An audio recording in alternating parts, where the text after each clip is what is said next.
Bienvenidos a su noticiero de ABA Televisión. Mi nombre es Jaime Sevilla y estas son las noticias.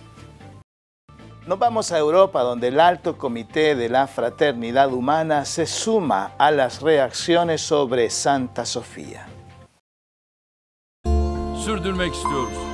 El Alto Comité para la Fraternidad Humana ha pedido que no se utilicen los lugares de culto para favorecer segregación y discriminación. Es su respuesta a la decisión del gobierno turco de convertir Santa Sofía en mezquita.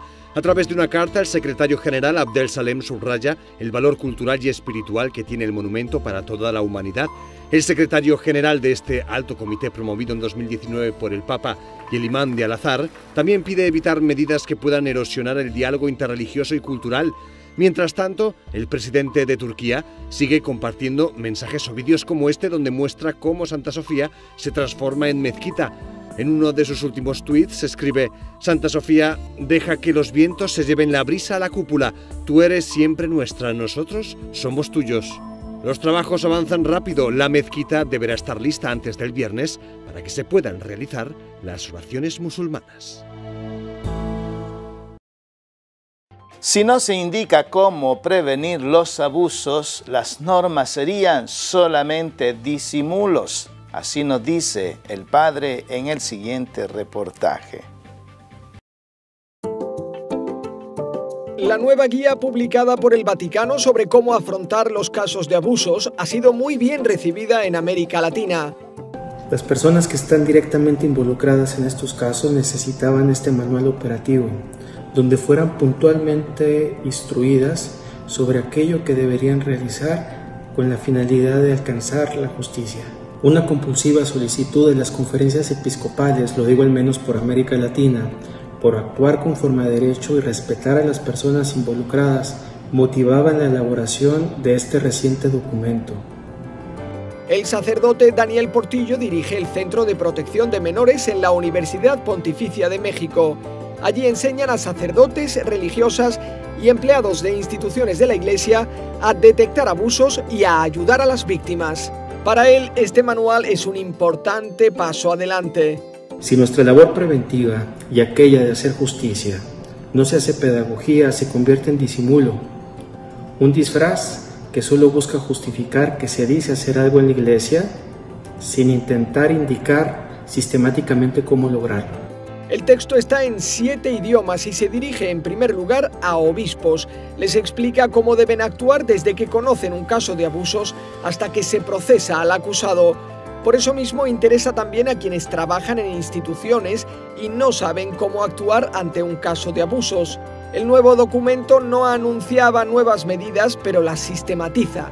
Por ejemplo, recomienda investigar todas las denuncias, independientemente de quién lleguen, y pedir a la víctima que denuncie al culpable también ante la autoridad civil.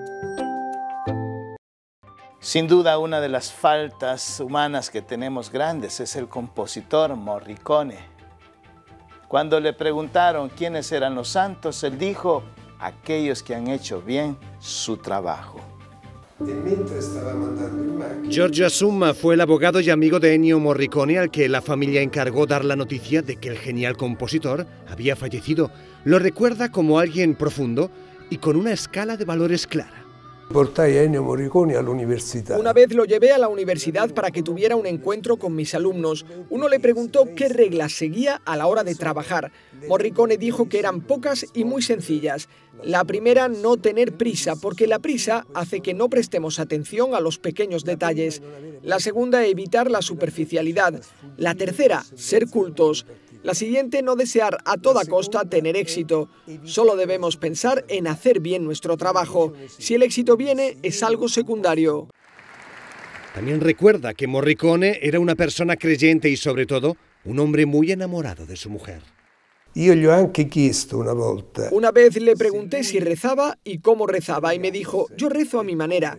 Digo el Padre Nuestro, el Ave María, pero casi siempre me dirijo al Señor diciendo: no permitas que me equivoque, ayúdame a no equivocarme. Una vez le preguntaron: ¿cuál prefiere de estas 4 cosas? ¿La música, la familia, su mujer o la Roma, el equipo de fútbol? Él me dijo: mi mujer. Giorgio Assumma conocía a Ennio Morricone desde hacía décadas y asegura que fueron muchas las cosas que aprendió de él.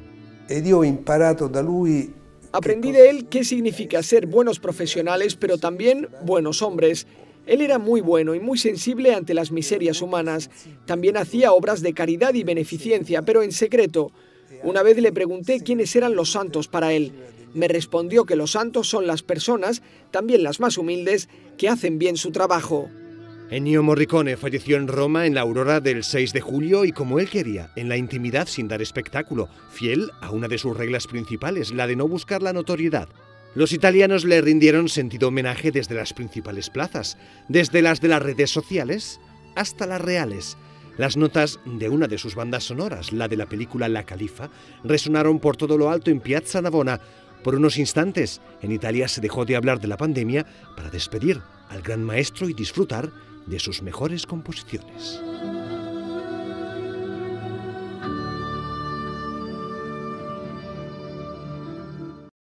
Quiero invitarles a que compartan conmigo una reflexión del Evangelio del día desde cualquier lugar que nos sintonicen. Hoy seguimos meditando en el capítulo 13 del Evangelio de San Mateo. Y en este Evangelio en especial, Jesús explica a los discípulos el significado de la palabra del sembrador. Es hermoso cuando Él dice de que esa semilla que cayó a la orilla del camino son aquellos que reciben la palabra, pero que viene el diablo y de repente se las quita por diferentes circunstancias que suceden. Lo mismo la que cayó entre los espinos. Vienen los problemas y como no tiene raíces suficientes, a pesar de que la aceptamos con alegría, ya sea después de un retiro, ya sea después de un congreso, ya sea después de algún encuentro que hayamos tenido, pero no hemos sido constantes y entonces esa semilla no ha echado raíces y por eso viene el enemigo y ¡pum!, nos la quita. Pero también están aquellas personas que han acogido esa palabra de Dios. Y esa palabra ha hecho la diferencia en su vida. Esa palabra ha transformado su pensamiento, su corazón, su ser. Esa palabra le ha ayudado a echar raíces tan profundas que aunque vengan los problemas, seguimos siendo fieles a Dios. Esa palabra es tan hermosa y tiene un poder tan grande que aunque vengan aquellas situaciones adversas de la vida, nosotros seguimos diciendo como Job, bendito sea Dios. Y así vamos desarrollando nuestra vida espiritual. Vamos nosotros afianzándola, fortaleciéndola, porque eso es lo que hace la palabra. Primeramente nos libera y luego nos fortalece para que cuando nosotros tengamos el momento de la prueba, esa palabra pueda dar los frutos abundantes, el 100, el 70, el 30 o el que haga falta. Mis queridos hermanos, que el Señor nos dé la gracia de abrir nuestro corazón para que esa palabra caiga en tierra fértil. Que así sea.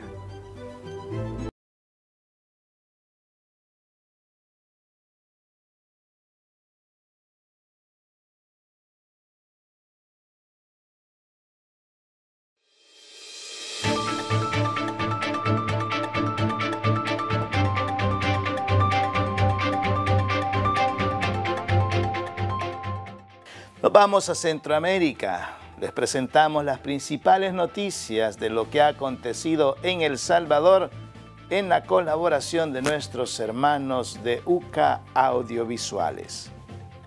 La baja en la tarifa de energía eléctrica se debe al incremento de la producción de la energía renovable.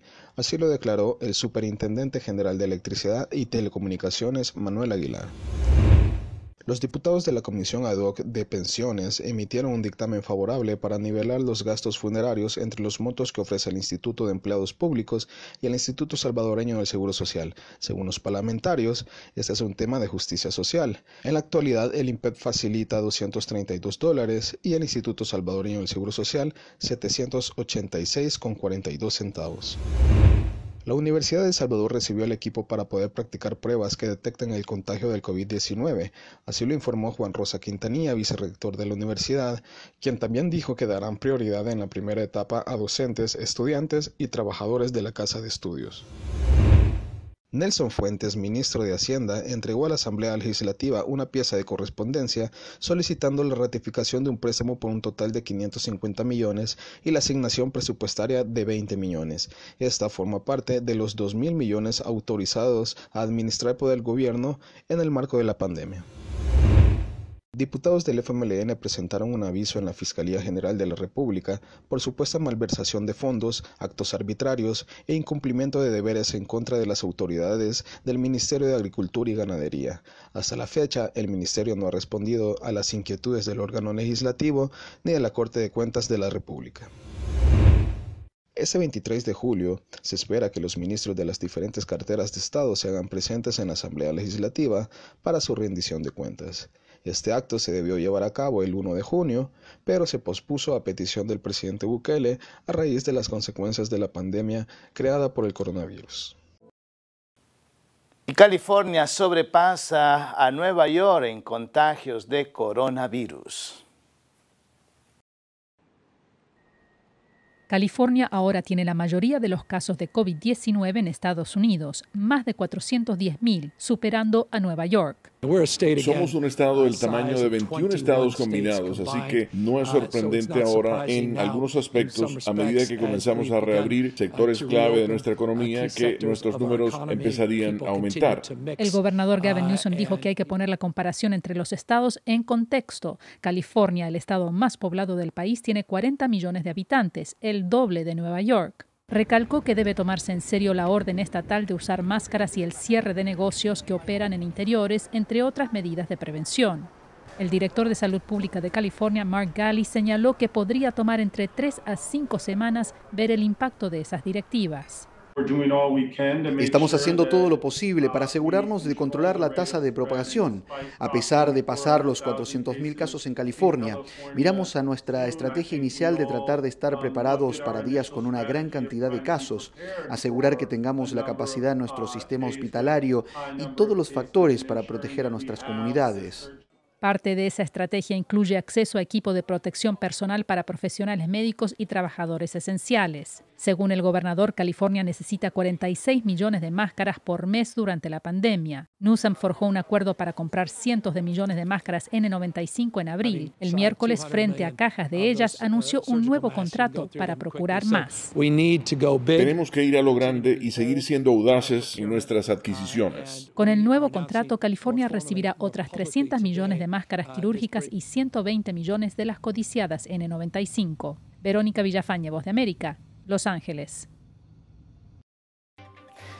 Y de Estados Unidos nos vamos a Lima, Perú, donde el padre Manuel Rodríguez Rodríguez, misionero claretiano de nuestra cadena hermana JN19 Televisión, nos ha preparado un reportaje sobre lo que pasa en ese país.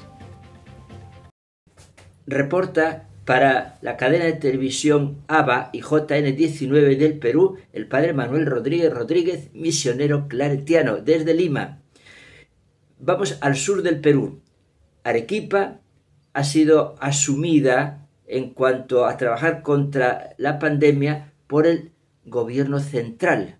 Esto ha producido alegría en la población, dado que ha habido un desorden muy grande, enfermos muy graves a las puertas del hospital, bajo carpas, en carros, esperando entrar. Ahora, con esta nueva disposición, todo esto se va a solucionar en parte y damos gracias a Dios que se asuma esta determinación para el bien de los pobladores. En el norte, la ciudad de Trujillo, la ciudad más importante, sigue con muchas penurias, mucho desorden. Una de las poblaciones llamada Laredo, donde el alcalde, un gran alcalde, Miguel Chávez, pues está trabajando para que allí haya soluciones. Tienen oxígeno, tienen los medios necesarios, pero no tienen médicos. Y a pesar de que se hacen convocatorias, los médicos no acuden.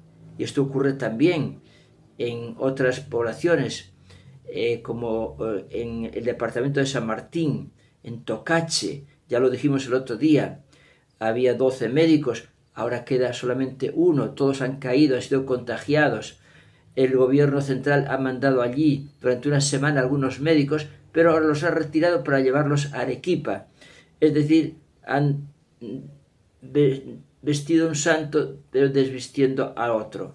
Es una pena lo que está pasando todavía por falta de médicos, sobre todo. Los médicos se sienten pues sin protección especial, no todos, pero muchos, y con mucho peligro de contagiarse, y por tanto pues no aceptan contratos, no aceptan ir a lugares donde la pandemia está cobrando vidas y donde está contagiando a mucha gente.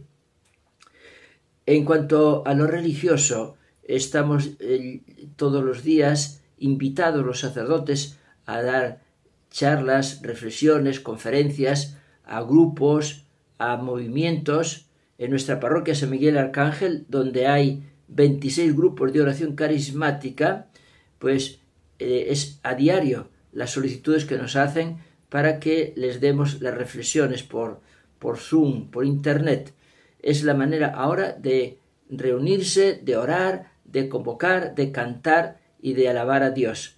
Y esto pues tiene su mérito y felicitamos a las personas que están motivando a los miembros de las comunidades a reunirse cada día por Internet para alabar a Dios, para comenzar la nueva vida con la fe también. Reportó para ABA y JN19 el padre Manuel Rodríguez Rodríguez. Es increíble, pero también hay historias inspiradoras. Esta mujer era protestante y ahora es monja católica. Ella misma nos explica por qué. Se necesita una fe muy sólida para hacerse monja y si la persona que decide dar el paso no es católica, el cambio es más radical. Este es el caso de Sor Lucía Marí. Su vida cambió totalmente al considerar una idea singular, la de ser esposa de Cristo. Nunca había escuchado algo así y la idea me cautivó. Pensé, ¿qué querrá decir eso de ser la esposa de Cristo? No sé por qué, pero me llamó mucho la atención. Creo que lo que realmente quería era amar así a Cristo. Quería que su dolor fuera el mío. El tiempo me confirmó que esto era lo que yo realmente deseaba para mi vida. Sor Lucía Marí experimentó poco a poco ese dolor, las incomodidades y la soledad. Pasó largas temporadas de discernimiento para descubrir si su camino era la vida religiosa o el matrimonio. En aquellos instantes llenaba su tiempo de oración, porque dice que si Cristo llama a una persona, no le mostrará el camino con signos extraordinarios, sino con respetuosas llamadas al corazón. Dios siempre está con nosotros, especialmente en los momentos de sufrimiento. Él está muy presente. A veces creo que en esos momentos lo podemos conocer más, por lo que los considero un verdadero regalo, aunque no lo parezcan. Ella descubrió su camino durante un periodo de espera paciente, un periodo en el que se ganaba la vida con un trabajo que no le gustaba en absoluto, dar clase a los niños. Ahora como religiosa tiene exactamente el mismo trabajo, pero dice que le encanta. Para ella, ahora los niños son personas que Dios ha puesto a su cargo para que les ayude. Cuando ofreces a Dios tu vida, te sientes libre porque ya no piensas en ti misma. Cuando te olvidas de tus asuntos egoístas, te sientes tú misma y entonces Dios puede ayudarte a convertirte en la persona a la que has sido llamada a ser. Estos cambios se realizaron cuando entró en la congregación de las Dominicas de Nashville, en Estados Unidos, en el año 2003. Allí se convirtió en la esposa de Cristo, que desde hacía tanto tiempo quería ser. Ahora dice que no puede imaginar su vida de otra forma.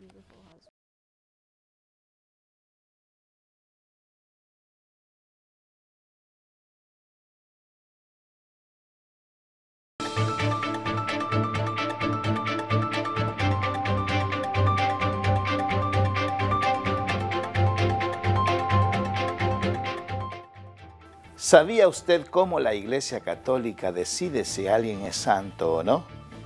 El siguiente reportaje nos lo explica.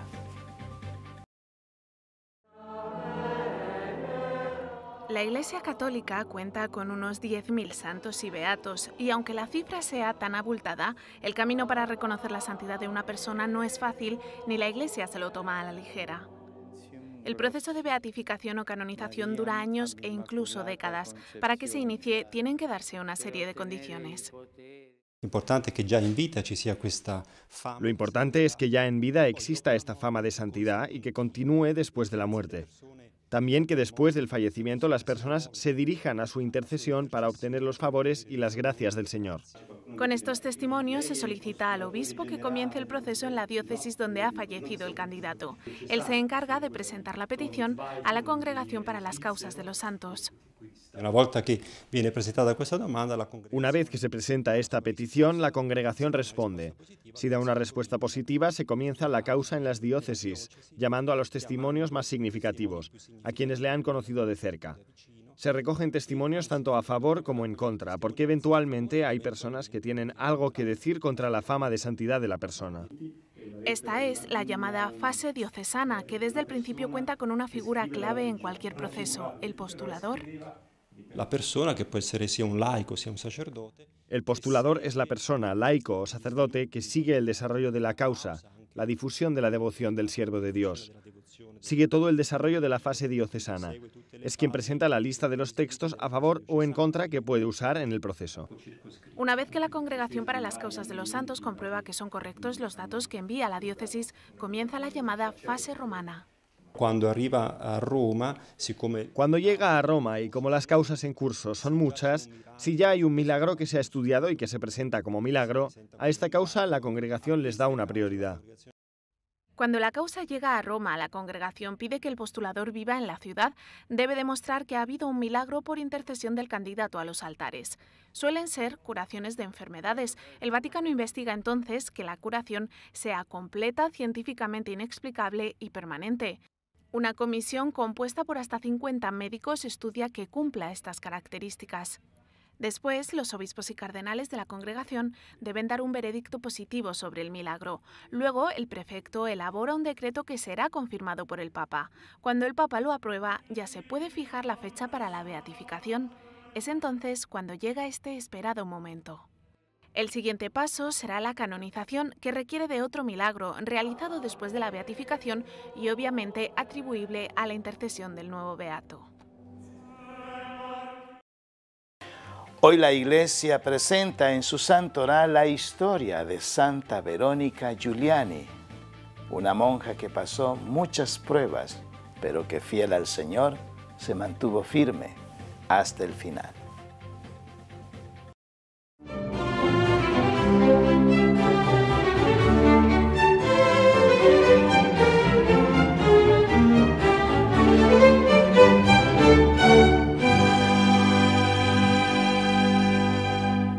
Las noticias sobre la aparición de la corona de espinas y de las 5 llagas de la pasión de nuestro Señor Jesucristo, el 5 de abril de 1697, Viernes Santo, puso el nombre de la hermana capuchina Verónica Giuliani en boca de todos. En vista de que los estigmas no desaparecían y sus raptos místicos eran más frecuentes, la abadesa y el alarmado obispo de Città di Castello la denunciaron ante el Santo Oficio Tribunal, que inmediatamente ordenó una severa investigación y para el efecto envió a varios avesados inquisidores que pusieron en cuarentena a la monja. Desde ese momento la hermana Verónica Giuliani quedó suspendida de toda actividad conventual. Debía permanecer aislada, en absoluto silencio. No podía elegir ni ser elegida para ningún cargo dentro de la comunidad. La sometieron a un régimen especial de comidas, a rigurosos exámenes médicos, a dolorosas curaciones. Sus heridas fueron firmemente vendadas. Le pusieron en sus manos guantes especiales que estaban lacrados con el sello obispal y le impusieron una estrecha vigilancia a las 24 horas. Ella aceptó humildemente tales restricciones y con mayor ahínco se sumergió en la oración, en la penitencia, y al cabo de varios años sus persecutores tuvieron que archivar el agobiante proceso porque quedó demostrada hasta la saciedad la santidad de la hermana Verónica Giuliani. Úrsula Giuliani, nacida en Mercatello, Italia, el 27 de diciembre de 1660, por ser la hija menor y la más vivaracha, era la mimada de su padre Francisco, y con mayor razón ese lazo fue más fuerte luego del fallecimiento de su madre, sucedido cuando ella apenas contaba 7 años, edad en la que ya resumaba amor por la Santísima Virgen, y particularmente por la llaga del costado de Jesús, a la que había sido encomendada especialmente por su progenitora en el lecho de muerte. Para entonces ya era una experimentada mística, porque en sus prolongados periodos de oración, regularmente, desde muy pequeña, se le aparecían el Niño Dios, la Virgen María y Jesús flagelado, lo que contribuyó a reforzar su deseo de abrazar la vida religiosa como sus 4 hermanas mayores, pero por ser su consentida, el papá se opuso rotundamente hasta que la niña enfermó y a regañadientes tuvo que darle la bendición el 28 de octubre de 1677, cuando por fin Úrsula, a los 17 años, vistió el hábito de las capuchinas y adoptó el nombre de Verónica. Desde ese momento, su vida se convirtió en oración, ayuno, obediencia, penitencia y severas prácticas de mortificación corporal que fueron limando, según ella, sus imperfecciones. Pero a la par destilaba misericordia, paciencia y amor para con sus novicias, de las cuales fue su maestra durante 34 años. Y al mismo tiempo se mantenía en un diálogo continuo con Jesús crucificado y con la Santísima Virgen, a la que convirtió en la verdadera abadesa del convento cuando ella fue elegida superiora tras ser absuelta por la Inquisición. Y a partir de ahí la Madre de Dios se encargó de proveer el monasterio y de dictarle todo lo que debía hacer y decir. Las vivencias de Santa Verónica Giuliani eran tan reales que su confesor le ordenó que transcribiera sus conversaciones con nuestro Señor Jesucristo y con la Virgen María, tarea que comenzó en 1693 y llenó 22.000 páginas, compiladas en 42 volúmenes, hasta que un ataque de apoplejía le puso punto final a su vida y a sus apuntes el 9 de julio de 1727. Dado que meses antes de morir, Santa Verónica Giuliani había dicho que tenía tatuados en su corazón los instrumentos de la pasión, el obispo Alejandro Codevó ordenó su autopsia, a la que él mismo asistió, acompañado de un notario, del gobernador Torrigliani, de ahí de Città di Castello, y de su confesor Guelfi. En efecto, al sacar su corazón, constataron que allí estaban impresos, como en alto relieve, un martillo, clavos, una escalera, una cruz y la lanza. Santa Verónica Giuliani fue canonizada el 26 de mayo de 1839 por el Papa Gregorio XVI. Por eso hoy, 24 de julio, día de su festividad, pidámosle a Santa Verónica Giuliani que imprima en nuestros corazones las huellas de la salvación.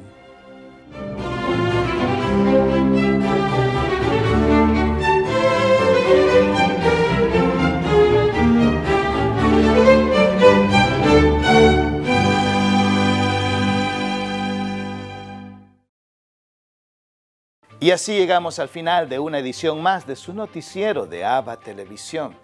Gracias, muchas gracias por estar en nuestra sintonía y ser parte de su preferencia. Recuerde que nos puede sintonizar las 24 horas del día en el www.abatvn.com, en nuestras plataformas digitales Roku TV y Amazon Fire, así como también en el canal 75 de Multivisión Cable de Guatemala. Al mismo tiempo puede sintonizarnos en nuestras cadenas hermanas y por supuesto en nuestras redes sociales. Gracias, siga en sintonía de nuestra programación y que el Señor los bendiga rica y abundantemente. Que así sea.